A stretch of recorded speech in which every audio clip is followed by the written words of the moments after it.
entirely up to them. You shouldn't be punished for being on time, so let's go ahead and get started. The first thing I want you to be aware of is that I am going to be recording this class so that when this class is over, if you would like, you can request a copy of it emailed to you so you can go over it again or have other people who are unable to attend watch it as well. Okay, so this is the beginner's class. The beginner's class assumes that all of your data entry is already done.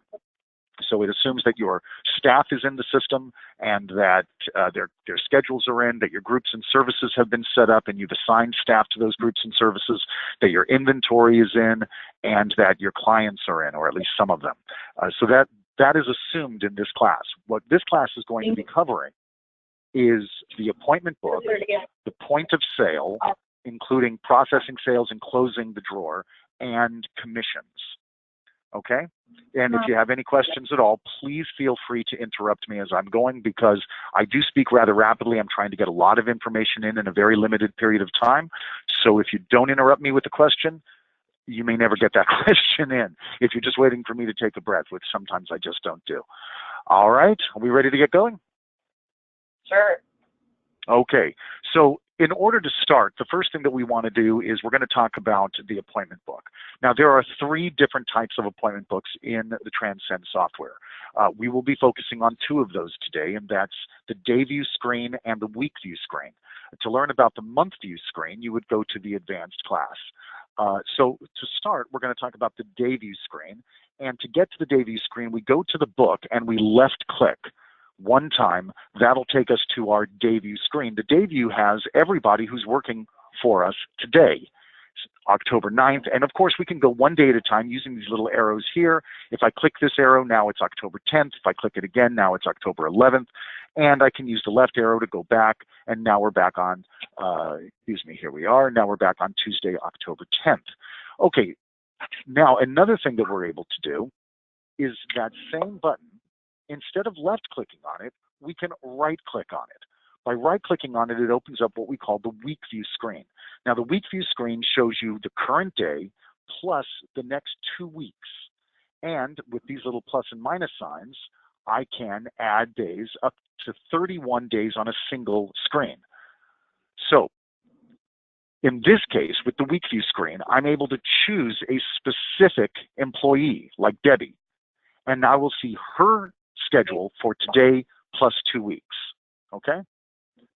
And of course, I can then grab somebody else, like Christian. And again, from today plus 2 weeks, and again, I can add days so that I can see up to 31 on a particular screen. So let's go back to our day view screen. So here I am on the day view, everybody that's working today, and I want to book an appointment. So the first thing I need to do to book an appointment is pull up a customer. Now, I've got 2 different options for pulling up a customer. I can look them up because they're already in my database, or I can add somebody who is not in my database. So to look somebody up that's already in my database, I just left-click on the client button. That pulls up my client selection window. If I'm using a touch screen, I can use my fingers to press these buttons, or I can type away. Either way works. The more of the name you put in, the shorter the list is going to be. So for instance, if I put in W and hit enter, everybody whose last name starts with W appears. If, however, I put in W-I-L-L, now I've got everybody whose last name starting with that, and then finally Williams, and now I've got all my Williams in there, and even a few Williams sons. Okay, so again, the more information you put in, the shorter the list is going to be. You can even work with the first name, Williams A, enter, and now I've got everybody whose last name is Williams and first name starts with A. Once I have, go ahead. For the, well, we're not even there yet, but for the phone number, do you have to put the area code in first? It doesn't matter, actually. It really doesn't matter. No? Here, let's do something here. Let me show you this. I'm going to pull up Angela Williams here, and let's just go to her client file, actually. That'll make everyone's life a little bit easier. Okay, so here I've got Angela Williams, and I'm going to give her a telephone number. So let's go with her cell phone number, and I'm going to say her cell phone number is 310-444-2222. Okay, so I'm just No big deal, just there's her number, and I'm going to save her cell phone number. And I could have had up to 3 numbers in here, of course. Now, when I want to look somebody up, again, let's go over here, let's click on client, and I choose by telephone number. Now, I could put in her whole number. I could say 310-444-2222 and select, and there she is. But I could also have done this, 310, enter, and everybody whose telephone number has 310 in it, in that order, will appear. I could also do 444, and everybody whose telephone number has 444 in it. So how about 44422? I've got just Miss Williams. So you don't have to have the whole number, but remember the numbers themselves must be in the proper order that they appear in the telephone number. So any portion of the telephone number you could put in and you will be given a list, or in this case, just the single person whose telephone number has that. Does that make sense? Right. Yeah. Okay, that should help quite a bit. Okay, next we're going, oh, and by the way, the parentheses are not important. They're not required. Let's go ahead, and we can also do by membership number, by swiping a membership card or typing in a member number, or by looking somebody up by first name instead of by default, which is the last name. So if you don't do things, it'll be looking up by last name. Okay? Make sense? All right. So let's go ahead, and we've got Miss Williams in here, and now we're going to choose from our groups. Now, you don't actually have to choose one of your groups. All of your services will be listed here under all groups, every service that you offer. And then when you choose a particular service, it'll jump to that group. So if I go to laser face, it took me to the laser group. So I can do that just by going by service. However, by choosing a particular group, let's say nails, I'm limited to just my nails services. So it's easier to find the service. If I go to waxing, again, I'm limited to just my waxing services. You have a question? I'm sorry, was there a question? Ours, like yeah, when we go to service, usually if we pick out like a blow dry or whatever, it still keeps it in like all services. It doesn't switch it to the specific group. Is that just a setting that we have to switch? When you put your blow dry in, did you assign it to a particular group? It should be in hair service, yeah. Yeah, so if, I mean, any service that you take, let's go back to all groups here. That's the first time I've heard that. So here I'm in all groups, and it doesn't matter what I choose. Let's go with the back facial. Now I'm in skincare. Let's go back to all groups. Yeah, that. And let's go to eyebrow tinting. Now, I'm in skincare and eyebrow tinting. I guess that's where that is. Okay, let's find one that is definitely not there. Let's go to a hair. Let's go to our color one step, and now I'm in hair. My last operator was Maureen. Good to know. Something in our setting that we have to switch. Yeah, in that case, I would say that, yeah, I would definitely say if that's the case, then you want to speak to a technician about that, a technical support representative. Okay? Okay. All right, so we choose a group. I'm going to go with nails here, and then we choose a service, like, for instance, a French manicure. Now that I've chosen a group and a service, I can book the appointment. And I do that by finding the person they want to book with, or if they don't care, then somebody who has the available time, and the time that they want. So for instance, if they said they wanted Michelle at 12 o'clock, under Michelle's column, I would find the 12 o'clock row. It's right here on the left, but all I need to do is put my mouse down here, and if I leave my mouse there, it will show the time. Perfect, 12 o'clock. I can left click to block out the time. And then anywhere within that blue box, I can right click to choose what type of customer they are. So for instance, if they don't care who they see, that would be a no type. If they said, I want to see Michelle, that would be a request, etc. So I choose Michelle at 12 o'clock for a French manicure, and the appointment is booked. Let's do that again. I'm going to choose another customer here. This time I'll choose Joyce here. And this time I'm going to go with my hair group. And I'm going to choose a specific service like a color one step. And I'm going to book that with Abigail at 11 o'clock. Left click to block out the time, right click somewhere in the box to choose what type of customer they are, and the appointment is booked. Notice we have different colors, and also there's this gap in this one. This gap is telling me that I've got processing time. And so I could stick maybe a half-hour haircut in here because I've got my chemical time and my finish time for my colors. Does that make sense? Yeah. So, okay, now that's booking what's called a single-tiered booking. And the reason we call that a single-tiered booking is because the only thing we've done is booked a person. Now, if I wanted to do double or triple-tiered booking, let me show you how that's done. That's where So I'm going to go with Joanna here, and I'm going to choose a massage, and I'm going to choose a head 90, and I'm going to book that with Maureen at 11 o'clock. And now it asks, what room do I want to book in? I'm going to say the herbal room. So Joanne has been booked with Maureen in the herbal room. That's double or two-tiered booking. So with my hair service, single-tiered. With my massage, two-tiered. Because I'm not just booking the person, I'm also booking a room. Does that make sense? Okay. Yeah. And then we're going to look at three-tiered booking. So I'll go with Andy here. I'm going to stay in massage, and I'm going to go with my hot stone 60. And I'm going to book that with Anna at 1 o'clock. What room? The herbal room. What equipment? The black stones. So now I've got Andy booked with Anna in the herbal room with the black stones. So three-tiered booking. we don't have an herbal room. Let me ask you a quick question, actually. What type of business are you? Are you a salon and spa? Yeah, we are a salon. Yep, salon and spa. Okay, salon and spa. Okay, so makes sense.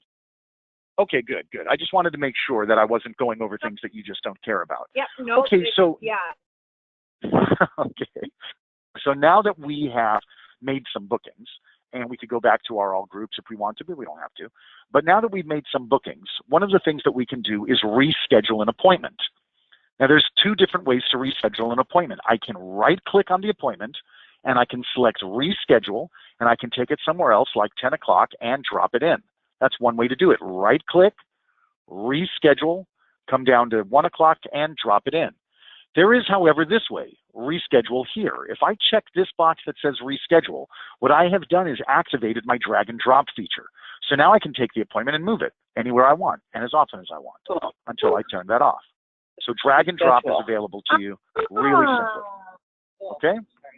Now, drag and drop is especially helpful if somebody wants to be able to change their day and not just their time.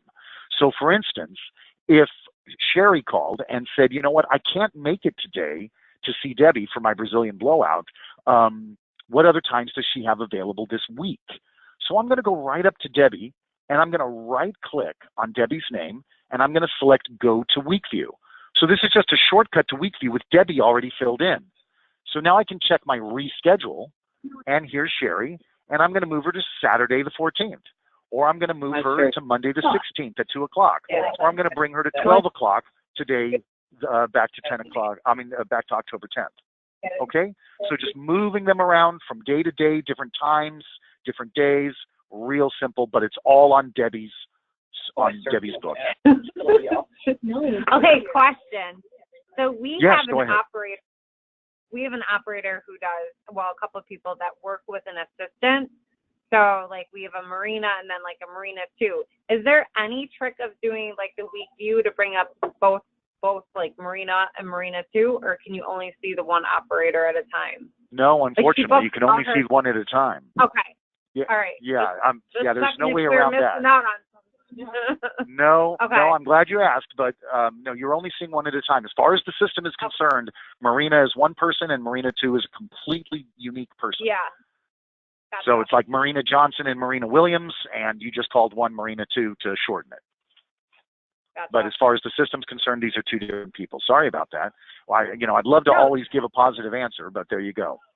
So let's go back to our current day. All right, thank you. Okay, so now what we've done is we've booked appointments and we've rescheduled. Well, what about unbooking?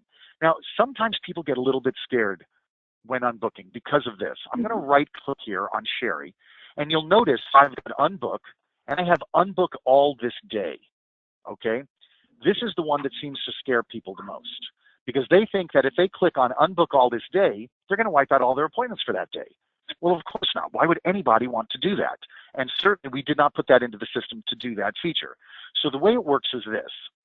If Sherry wanted to be unbooked, or if I needed to unbook Sherry for some reason, I simply go to her appointment, right-click on it, and select Unbook. That's going to unbook that one appointment. But what if Sherry had a day of beauty with you? Maybe she was coming in to get her nails done and get her hair done and get her makeup done and, I don't know, maybe even get a massage. And she had all of these different appointments. Well, if she couldn't come in today and needed to cancel, then by right-clicking on any of them and selecting Unbook All this day, it will unbook all of her appointments. Just hers, of course, nobody else's. Now, if I said Unbook, it would unbook just the appointment that I'm on. So what if she did have 3 or 4 appointments with you today? If I said she's coming in late, so she's not going to make her French manicure, I could unbook that one, leaving the other ones. But if I said, no, she's not coming in at all today, Unbook All this day is what I want. Does that make sense? Mm-hmm. Yeah. Okay, so that's how Unbook and Unbook All this day work.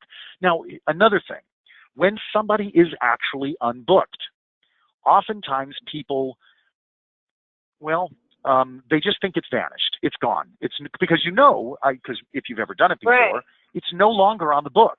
It doesn't exist on the book anymore. And so then, if somebody walks in, let's say that you unbooked Sherry Ingram 2 days ago, and then Sherry walks in for her appointment this morning. And you're trying to check her in, and actually, I can't find an appointment. Well, I booked it. Maybe she even got an email from you confirming her appointment.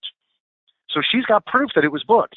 Well, if the appointment was ever booked, you will be able to have a history of it, even if it's no longer on your appointment book. So if you go to this button that says Appointments, and you choose your Appointment Inquiry, right here, Appointment Inquiry, this will allow you to look up. Go ahead. It's lagging, yeah. We didn't get to see it. Okay, it was still on exit. Okay, so appointments. Okay. And then what was that? Appointment. All right, so we had a little bit of a lag. So let's do this again. We went to this appointment here. You see next to sales where it says appointments up here? If I click on that, I get a list of appointment options, and one of them says Appointment Inquiry. Do you see the one that I've highlighted that says Appointment Inquiry? Yep. Okay, if I click on that, that brings up this button. So let's just do it really quick here. Let's do a brand new one. I'm going to choose a new customer here. We'll go with Claudia Fabiano, and I'm going to go with a hair service, and I'm going to choose a blow dry and curl, and I'm going to book that with Leslie at 1 o'clock. So left click, right click, book my appointment, done. Now, Claudia Fabian calls, and I know the names are really similar, but Claudia Fabian calls and says she can't make it today. And so you're at the front desk, you don't know the difference between Claudia Fabian and Claudia Fabiano, and you go right down here to Claudia Fabiano and you unbook the appointment. Are you sure you want to unbook this? Yes. Now, Claudia Fabian doesn't show up for hers, but Claudia Fabiano does show up for hers. 2 different people. And I know I'm using names that are very unique, but I've seen it a lot of times with things like Michelle Smith and Michelle Smythe and things like that. So it does happen. Okay, so now I've got a problem. Well, I don't show you on the book. Well, I know I'm on the book. I booked it, and you guys even sent me a confirmation email that I confirmed. Okay, we've got a problem here. Let's find out what's going on. So we're going to go to Appointments. We're going to go to Appointment Inquiry. And I'm going to then be able to say, I want to look up a particular customer. So I can click on Look Up and pull up a customer. And I'm going to say, okay, Claudia Fabiano, that's who's standing in front of me. So there's her client number now. And I'm going to say Restrict by Date. Now, this is important, to restrict by date, because if you don't restrict by date, it's going to look at every appointment and every day you've ever had from the beginning of time. So if you've been using the software for 4 years, it's going to take a long time.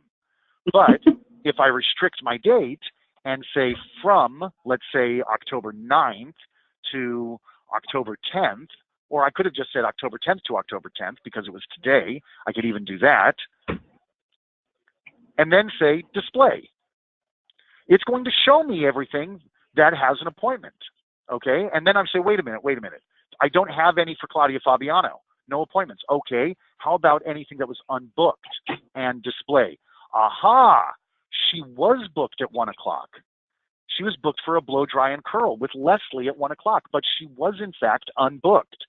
Now, if I want to, And if I'm using password protection on things like, hey, you need a password to book, unbook, or reschedule an appointment, I could click here and I could see all that information. Now, I don't have that, which is why you see all of these zeros. But look, I've got who booked. Somebody's name would be here, and the date and time that they booked it, and who unbooked it. I would be able to see not only who unbooked it, but the date and time. In fact, here's my unbooked stamp. On October 10th of 2017 at 8:52 a.m. Pacific time, this person was unbooked. And if I see that it was unbooked by Sally, then I can go to Sally and say, why did you unbook Claudia Fabiano? Well, because she called in and said that she wasn't going to be able to make it. Aha, no, that was Claudia Fabian. Aha. Now we've found our error, and we know that it's not the customer's mistake. Yeah. Does that make sense? Remember, again, one important thing I want you to take away from this. Restrict by date. Whatever you're doing, whenever you're doing the appointment inquiry, be sure to restrict by date. Because again, if it's going back into the past and into the future, it can take a long time. And if you've got standing appointments booked out for a couple of years, it'll take even longer. So by restricting it to a specific date range, you'll get it nice and quick and fast, okay? Beautiful. And when I say long, I mean it could just lock you up for 10 minutes, you know, and who wants that? Yeah. So restrict by date, incredibly important, don't forget it. Okay. Moving on, let's go back to our appointment book.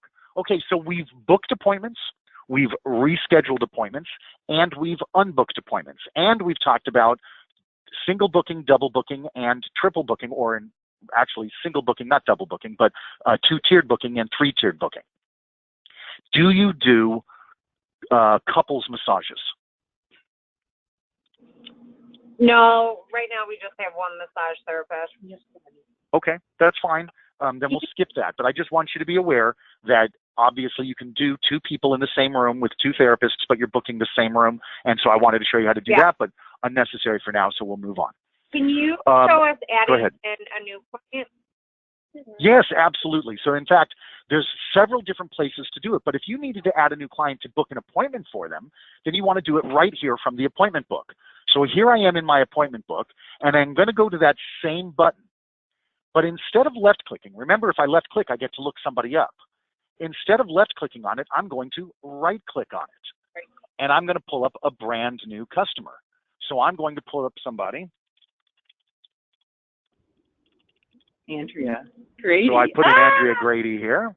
This is my first and last name. Now, this is the only information I need. This is the only information that's required, a first and last name, nothing else. I can put in more information. I can even press more and take a lot more information. But simply the first and last name is all I need, and hit add now. So there she is, Andrea Grady. Now I can choose my service, go to hair, choose my service, my blow, dry, and curl, and book it with Kathy. And now Andrea Grady has been booked. So she wasn't in my system before, and now she is. With Kathy, isn't it right? So we're going to do it one more time. I'm going to right click. I'm going to pull up somebody else. We'll say Joyce. We'll use the same last name, Grady. And this time I'm going to hit more. And now I can take her address, her occupation, her birthday and anniversary. Hopefully you're getting that information. I can put in her 3 telephone numbers, who she prefers to see when she comes to me. You know, all sorts of information that I can put in here. I can even store pictures. And we'll go ahead. Now Joyce is here, and I can book an appointment. So I can go to nails, choose my French pedicure, and book that with Melinda at 11 o'clock. And there's Joyce Grady booked for her French pedicure. Okay? Wow. French pedicure. Okay, before I move on with the appointment book, did you have any other questions on what we've covered so far? Nope, we're good. Okay, so now, and yeah, French pedicure, I never even heard of such a thing until my wife told me about it, which is why I added it. She came home with little white lines on the tips of her toes. And I said, what is that? She said, you've heard of a French manicure? Well, this is a French pedicure. I said, okay. All right, so moving on. The next thing we're going to be talking about is standing appointments. Do you have any customers that, for instance, come in every other Tuesday at 11 o'clock for a particular service Yeah. or something like that. Yeah. Okay, so that's a standing appointment. So what we want to do then is go from the appointment book, we're going to click on standing appointment. And that brings up this window right here, this standing appointments window. I'm going to cancel that, and I'm going to exit out of my appointment book. And I'm going to go to appointment. And I'm going to choose standing appointment. And there it is again, same window. What if I'm in my point of sale screen? I can go to book appointments and choose standing appointments, and there it is again. So it doesn't matter where you are to book a standing appointment. So I'm going to go ahead and do it. I'm going to go to appointments, and I'm going to say standing appointments, and now I choose my customer. So I'm going to choose a new customer, and we'll go with Andrea Grady here. And then I choose my operator. Who does Andrea want to see? She would like to see Christian. Yeah. And for what service would she like to be booked for? She would like to be booked for, okay, we'll go, well, that's a back facial. Let's move off of that. Let's go with the facial. Here we go. Let's go with our full facial. That's an hour and 30 minutes, and I still choose my request type, just like you do when you're booking an appointment any other way. You have to say whether or not she asked for Christian or however it may be. Yes, she did. Okay, now that we've got this basic information filled in, this is the same information if you were booking one appointment, but I want to book a whole bunch of appointments. So what is my starting date? Well, how about, let's say, Thursday the 12th. That's going to be her first appointment. And what time does she want to come in? Oh, I don't know. Let's say noon. And how often does she want to come in? Well, I'm going to say she would like to come in every 3 weeks or every 2 weeks or once a week. Or if I said every day, then it would book her at 12 o'clock Thursday, at 12 o'clock Friday, at 12 o'clock Saturday, etc. But I want to say every 2 weeks. So she's going to come in for a fill facial every 2 weeks. And now I get to choose my number of visits. How many appointments am I going to book for her? From 1 to 256 are my options. So if I book, let's say, 8 appointments for her, her last appointment will be January 18th. You have a question? Nope. I'm sorry, was it okay? So if I chose 12, her last appointment will be March 15th. If I chose 256, her last appointment would be July 22nd of 2027, basically 10 years. Okay, so let's go with 12. Now, it's really important that the next step is followed. Now that I've filled in all of this information, I'm about to book 12 appointments all at one time. But I want to do this first. I need to hit show. Why do I hit show? Because the status is what I need to see. And the status must say okay. If the status says okay, that means the appointment can be booked. If Christian was off, let's say on Thursday, December 21st, he's leaving on Wednesday the 20th for his Christmas vacation and coming the following Monday, okay? So he's going to be gone those days. So this day, if I had him off those days, then this one, all of them would say okay, but that one, that would have 2 X's on it instead of okay. The X's mean there's a problem. This appointment cannot be booked at this time with this person. Now, Christian might already have an appointment booked that day at that time. So that maybe that's why the X's are there. Or maybe Christian's not going to be in at all that day. So maybe that's why the X's are there.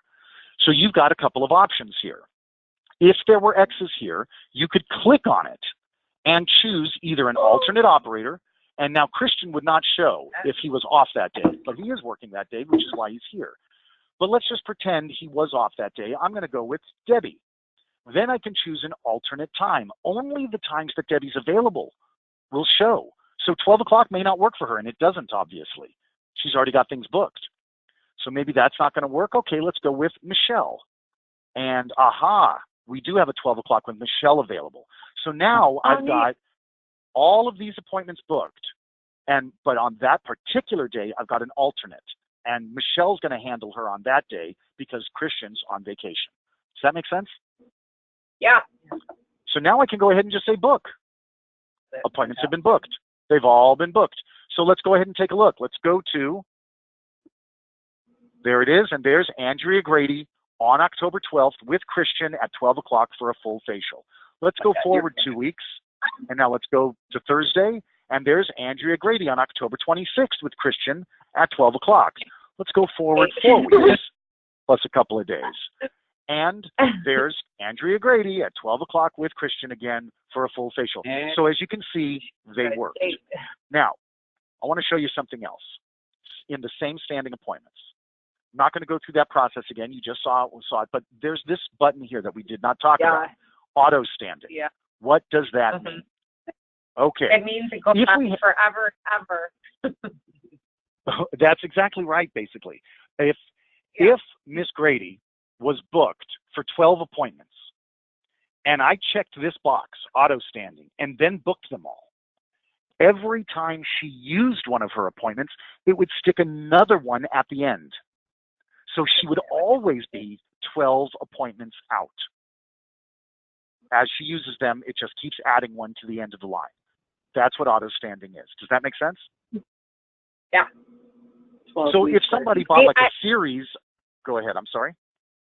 I was going to say, I ran into issues where, like, it's gone on forever and ever, and then when you try to cancel it, you can't, if a client passes away, you can't cancel it. You got to auto delete. You're absolutely right. That the auto standing does have a little trick to it, basically. The first thing you want to do, though, if you want to get rid of somebody's standing appointments, you're going to go into that customer's file, and you're going to go to show appointments, and all of their appointments are going to be listed, okay? So the first thing that I can do is I can select them all and delete them. That'll get rid of them, okay? But it won't get rid of your auto standing. Auto standing. That's right. It'll get rid of all of the appointments they have, but it won't get rid of their auto standing. The first thing is important to know. If it has gotten rid of all of their appointments, you won't be able to use one, therefore it won't be able to tack one on to the end. So that should take care of that. If not, you simply you go to, let's go to right here where we have support, and we're going to click on our support button, and we'll be able to speak to a technician. Now this button here, so that you're not waiting on hold, our average hold time is about 9 minutes on the 800 number, but if you click this button, your average hold time is 15 seconds. And you simply let them know that you've got an auto standing that for whatever reason, even though you've deleted their appointments, it's still sticking appointments in there. Okay? If that's the case, they'll go right into your system and get rid of it for you. But it should not put the auto standing in if you have deleted their appointments. Okay? So just want you to be aware of that real quick. All right, let's move on. Okay, the next thing that we're going to be talking about here in the appointment book is the waiting list. And so I've got wait list here. Now, my book is wide open, so it's really not going to work. So what I'm going to do is I'm just going to show you how to set it up.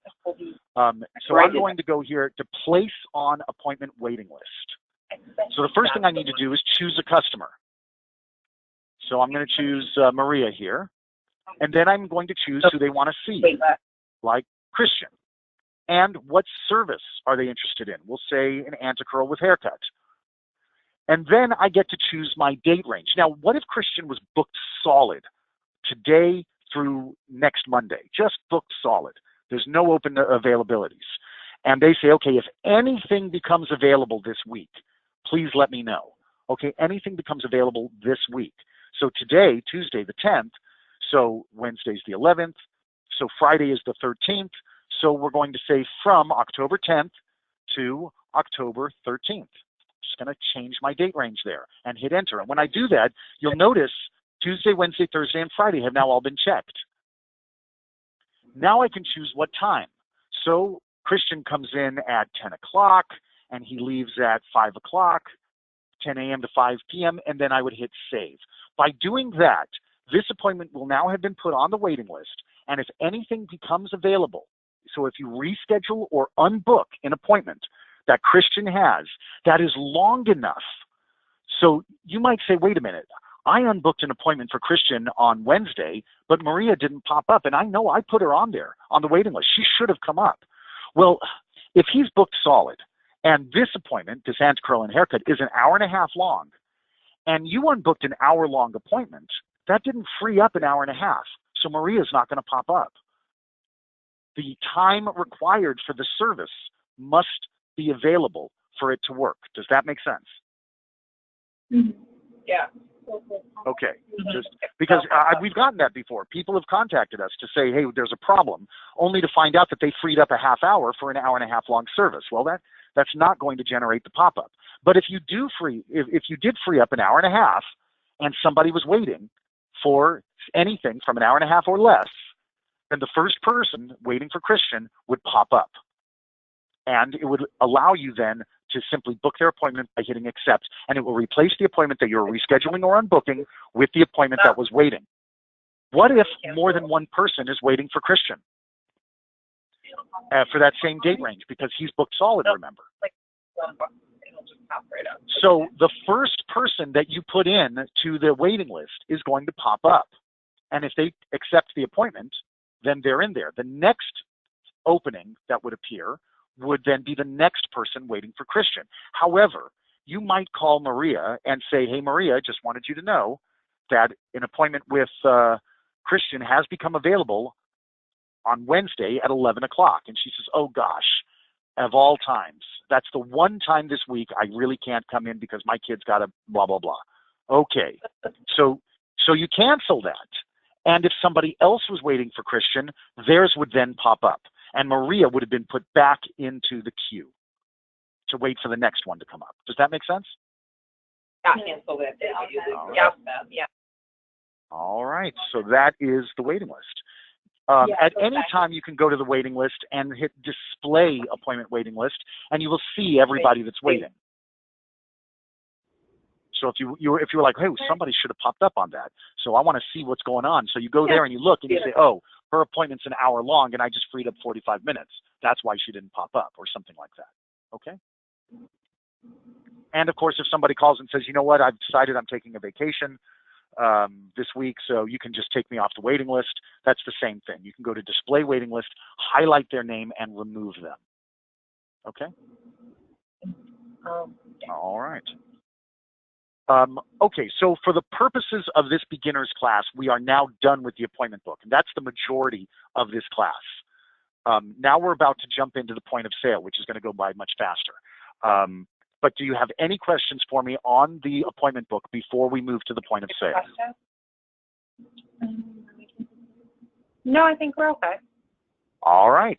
Then the next thing I'm going to do is check somebody out. I can do that directly from the appointment book if I want to. I don't have to, but I can. I can right-click on Sherry's appointment, and I can select Check Out. And when I do that, it opens up my register with her ticket already filled in. I'm sorry? Oh, no, go ahead. I'm just... Okay. Go ahead. All right. No problem. Okay, so I'm going to clear that. I'm going to get rid of that. Let's say I'm not in the appointment book. I'm going to go to Sales. And I want to check out Miss Ingram. She's walked up to the front desk. Now, I can look her up here, but she's got an appointment today. So the easiest way to do it is just to use my drop-down. And my drop-down is going to have a list of everybody who has an appointment with me today. So I don't have to do it from the appointment book. So I can just click on Miss Ingram's name. Now, I want you to be aware of something. My list is in order of checkout. You can also have your list set in order of, in alphabetical order. So it's up to you. It's a preference setting. Do you want it in alphabetical order, or do you want it in order of checkout?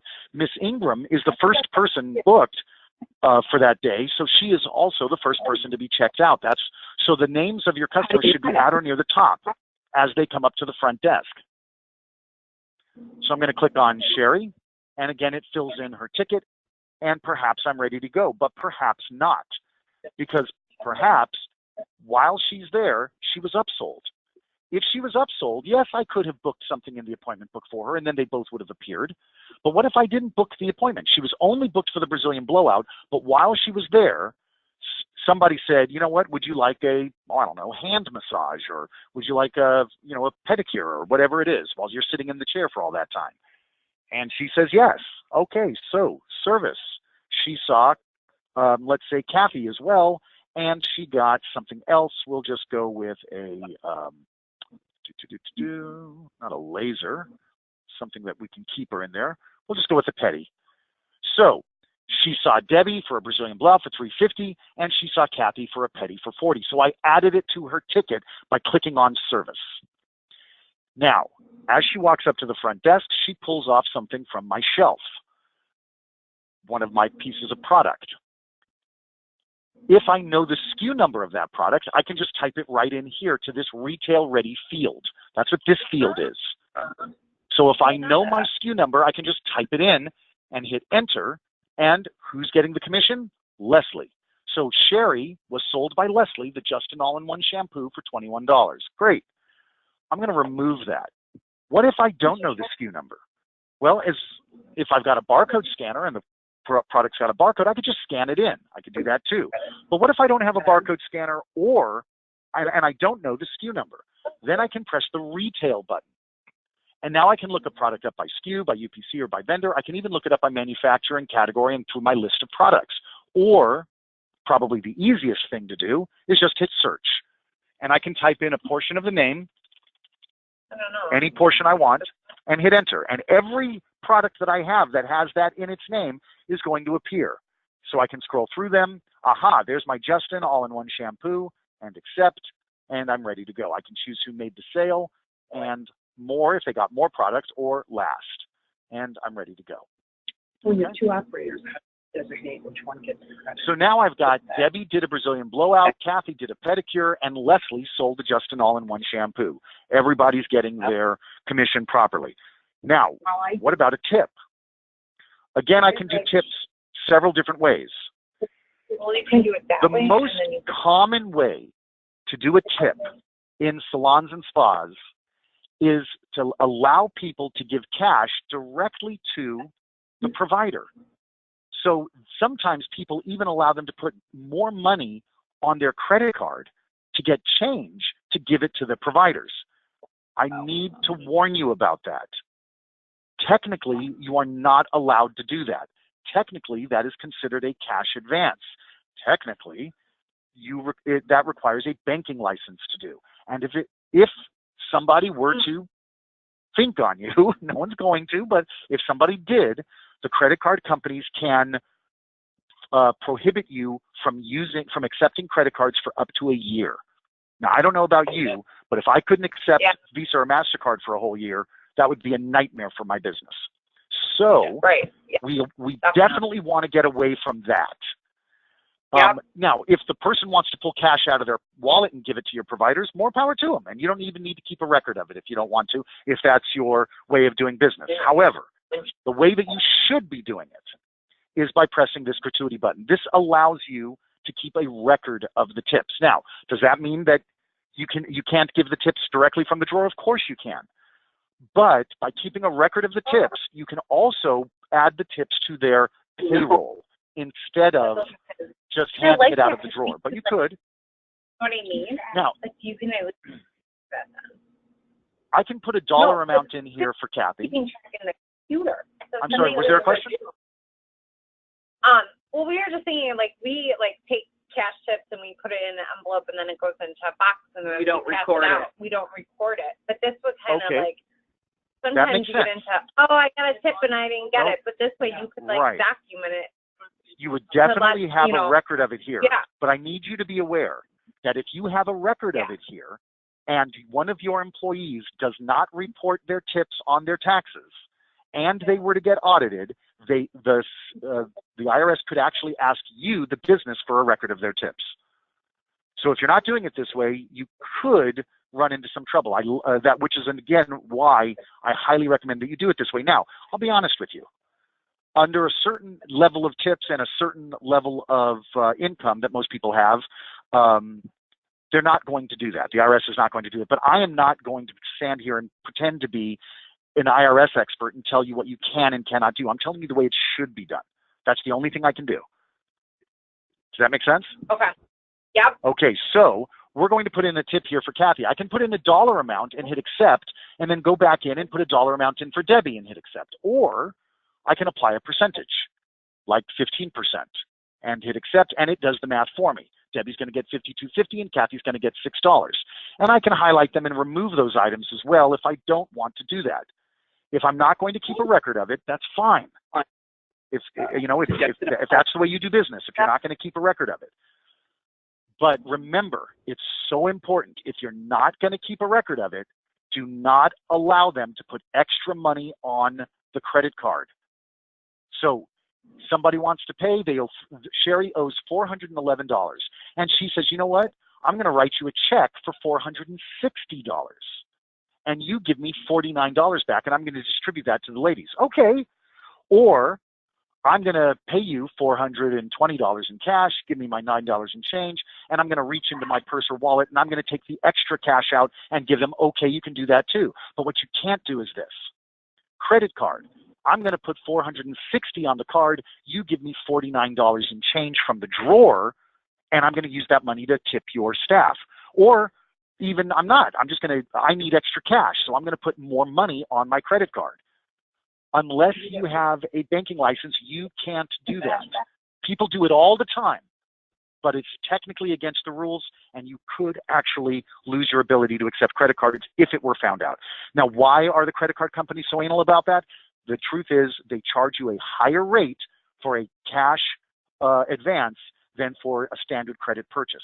So the credit card companies feel that they are getting cheated out of that higher rate, because you're doing a cash advance but only paying the standard rate of a regular purchase. Does that make sense? Okay. All righty. So let's get out of that. Now, there is another thing that I want to do here. Let's say that Debbie says, you know what, I want you to give her $50 off because I did the Brazilian blowout. Her hair will relax. It'll be fine. But right now it's a little bit frizzy. She's a little bit concerned. I told her I'd give her $50 off. Okay, I'm the front desk. I'm going to do what Debbie says. So I'm going to highlight this and I'm going to modify the price. And I'm going to change it to $300 and accept. Okay, fine. No problem. The customer's going to pay $50 less. However, Debbie's got a terrible memory. And Debbie is the kind of person who goes over her commission report with a fine-tooth comb. And I know in a week or two, when she gets that commission report, she's going to come screaming, why is she getting commission on a $300 service when it should have been a $350 service? Well, maybe I do 100 transactions or more a day. And maybe this was a week ago.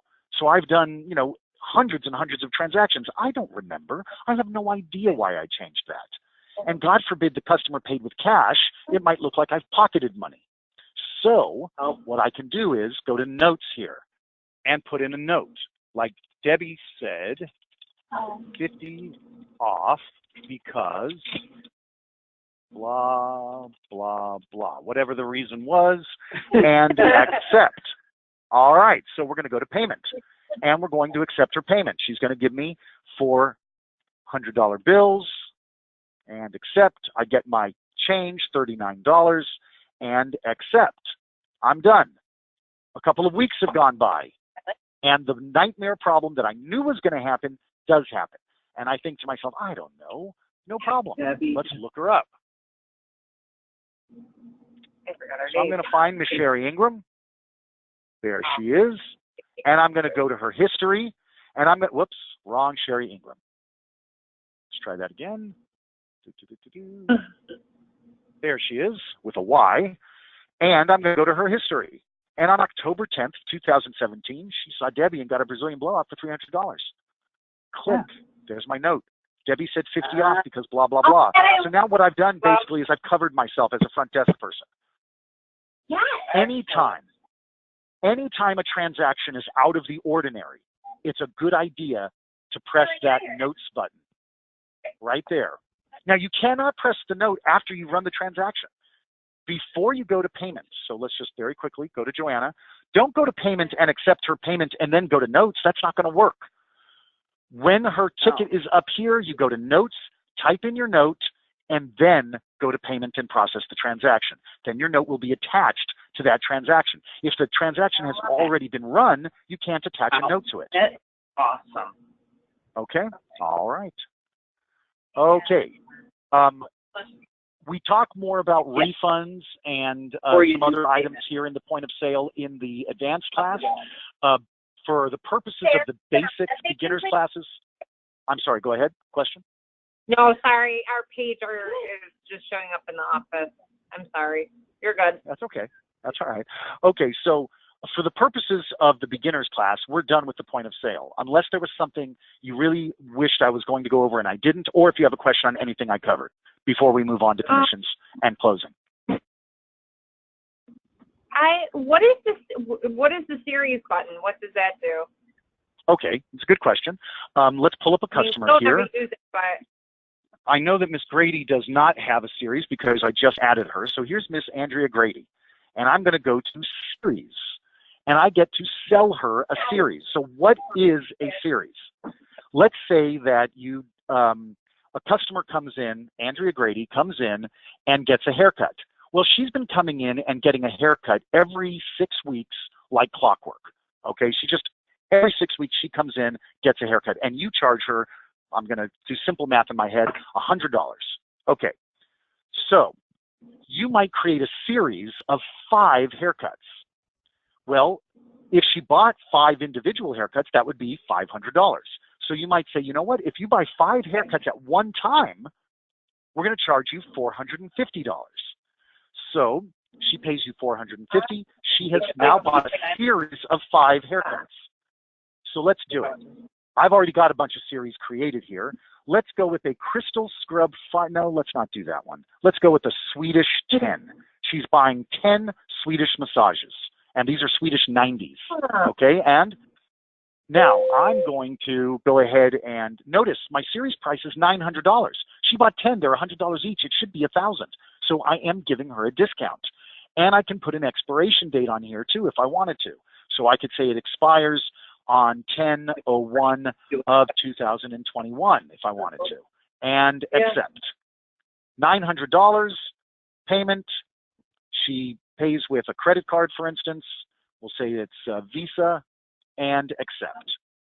She now owns a series of 10 Swedish 90s.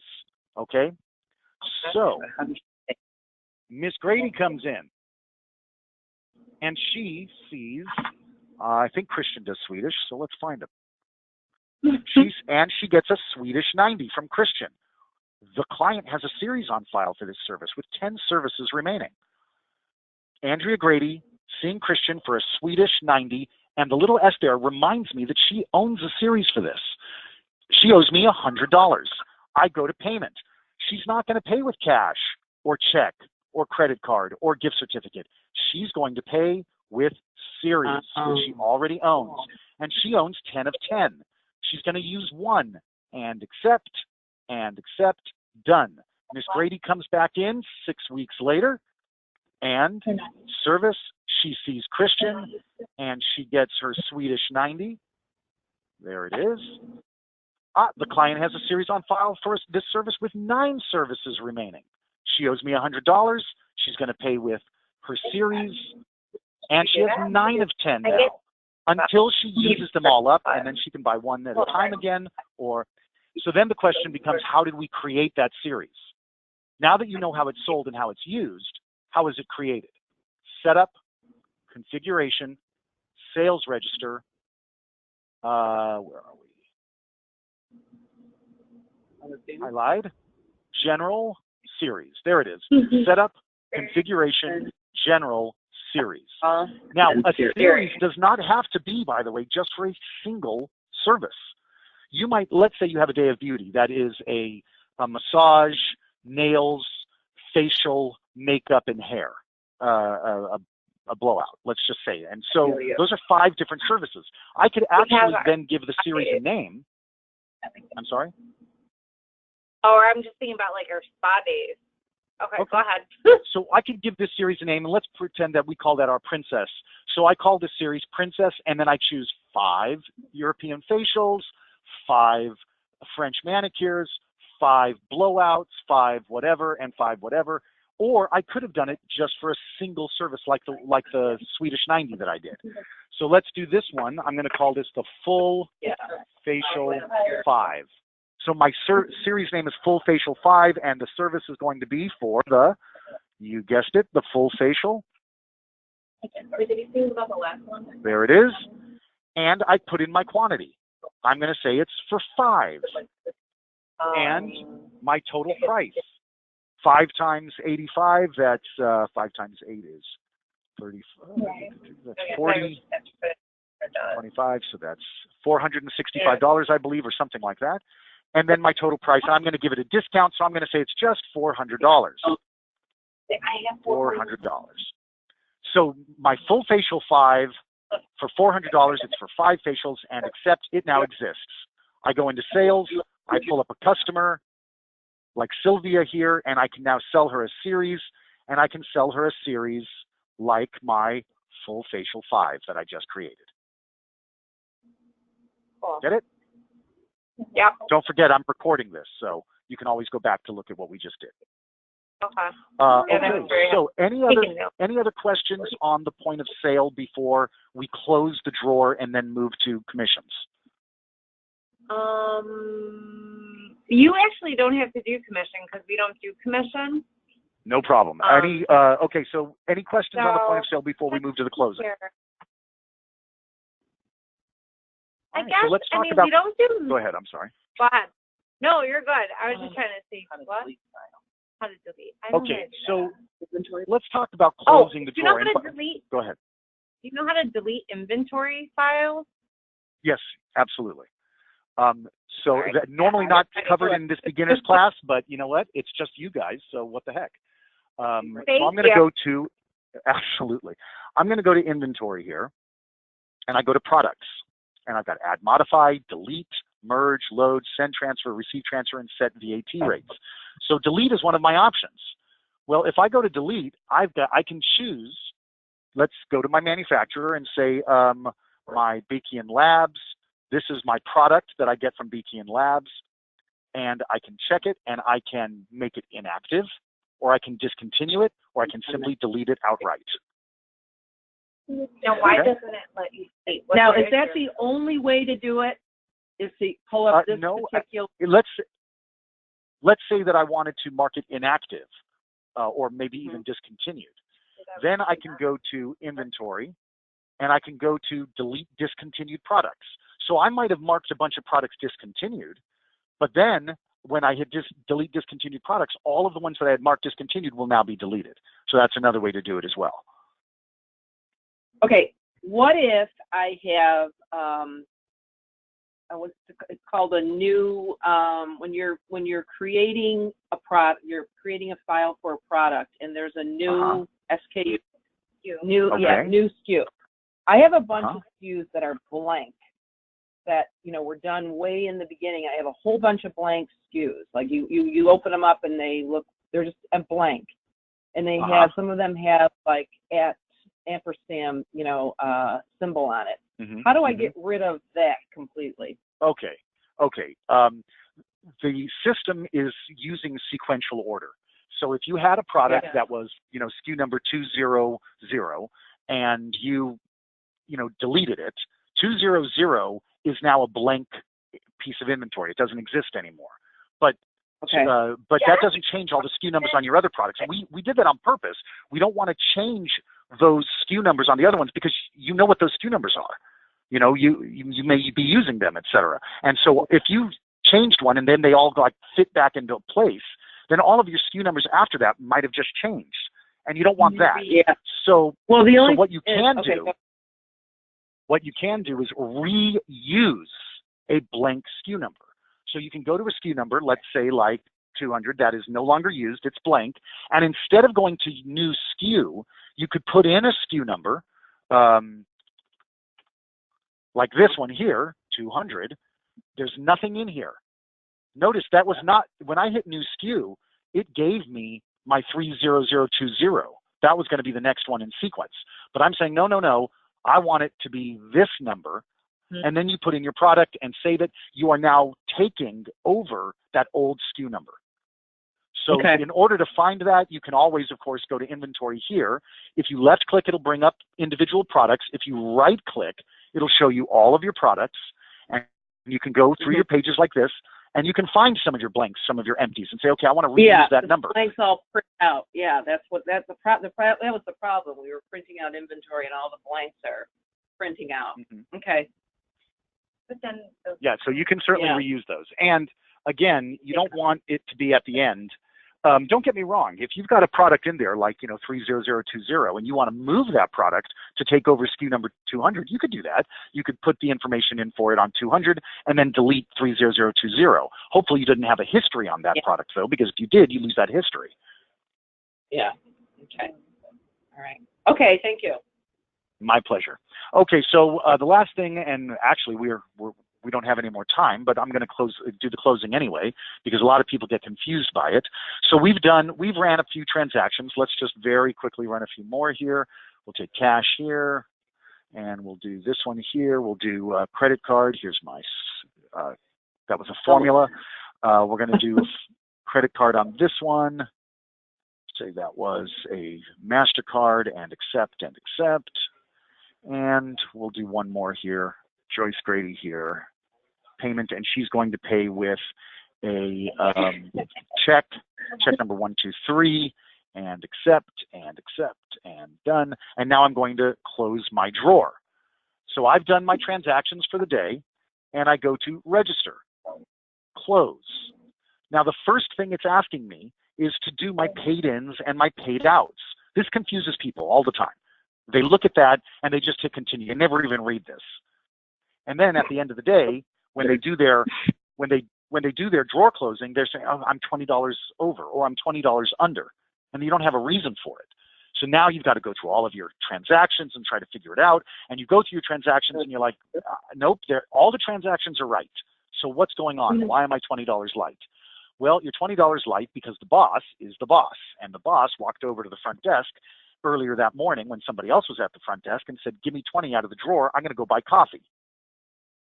And front desk person says, you're the boss, does a no sale, pops open the drawer, takes 20 out and gives it to her. Well, when the person who closes the drawer at the end of the day has no idea that that happened, and they're $20 short. And then there's an argument, and there's a discussion, and then somebody finally remembers, and blah, blah, blah. Instead, what should have happened was this. The paid outs. Register. Paid out. The boss wants $20 out of the drawer? No problem. Yeah, we boss do that. For coffee, $20, and post and open my drawer. And now I give her the $20. By doing that, I've now created a record that $20 has left my drawer. That's a paid out.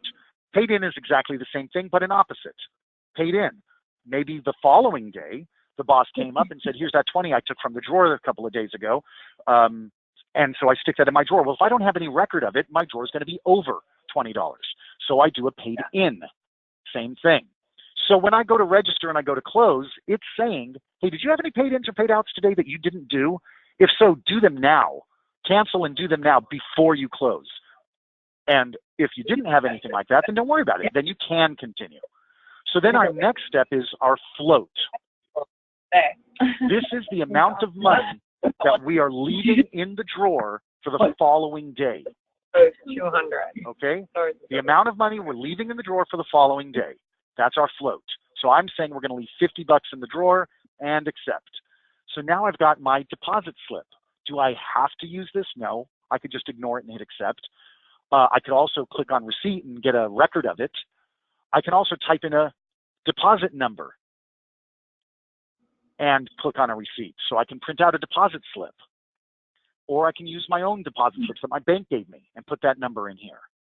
So I'm taking $461 out of the drawer and $45 in checks. And my credit cards were $900 on Visa and $70 on MasterCard. My total deposits today, $1,476. That works. Okay, accept. All of my information is here. My beginning register was 50. That's what I started with this morning. I brought in 1,476. I'm sorry, say that again. It was the, what was the question? Sorry. All right. Oh, okay. Nothing. It's our our paging system. I'm sorry. That's all right. It's okay. I can't shut it off. So I tried to hang up on her. Now, this is another place that people get confused. They look at this and they say, okay, this is all well and good. I started with 50. I brought in 1,476. So that's my deposits because I'm leaving 50 in as well. And my final register total, my over short is good. I'm not over or short anything. Perfect. But then we come over to this part and look at this here. Gift certificates, 0. Gift certificates, 0. Well, that's not what I wanted to show you. I wanted to show you series. Series, $100. Series, $900. Why is series on here twice? And why are the numbers so different? Because this is your actual sales receipts. somebody paid with a series today with a value of $100, but somebody bought a series today and paid you $900 for it. They're two very different things. Same thing goes with gift certificates, which is what I usually show people. This would be the gift certificates that were used today. This would be the gift certificates that were purchased today. Very different.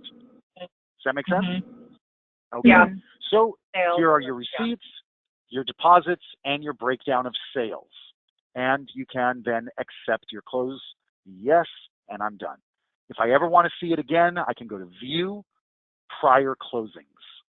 And this is my last closing, and I can use my little arrows to go to yesterday's closing and the day before that's closing, etc.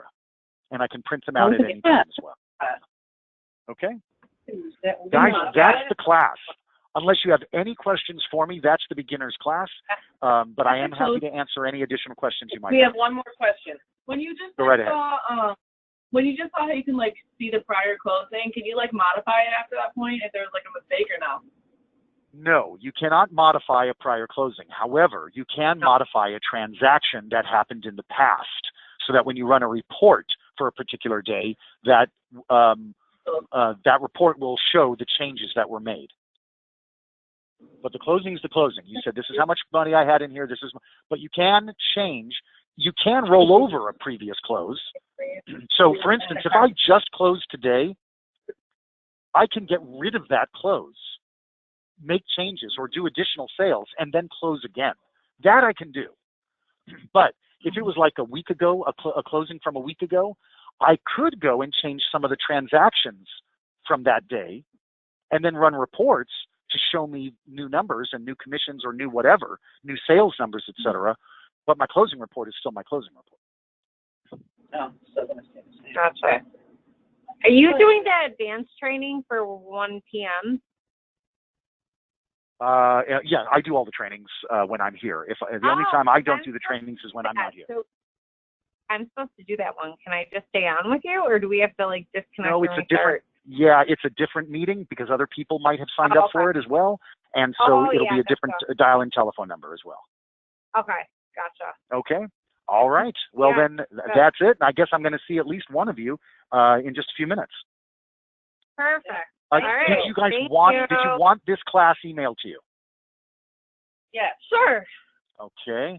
And let's. Will it come as recording? That'd be awesome to show people that just start. Well, yeah, I was just going to say, we should have seen that. Intro video, yeah. Do you want me to send this to TYAG24? Yeah, that's fine. Yeah, that's mine. You got it. That's where I'll send it. Perfect. Then have a great day, and you'll probably get that. You'll definitely get the email with the link to this class before the end of business today. All right, perfect. Thank you so much. My pleasure. Have a great day. Bye-bye, everybody. You too.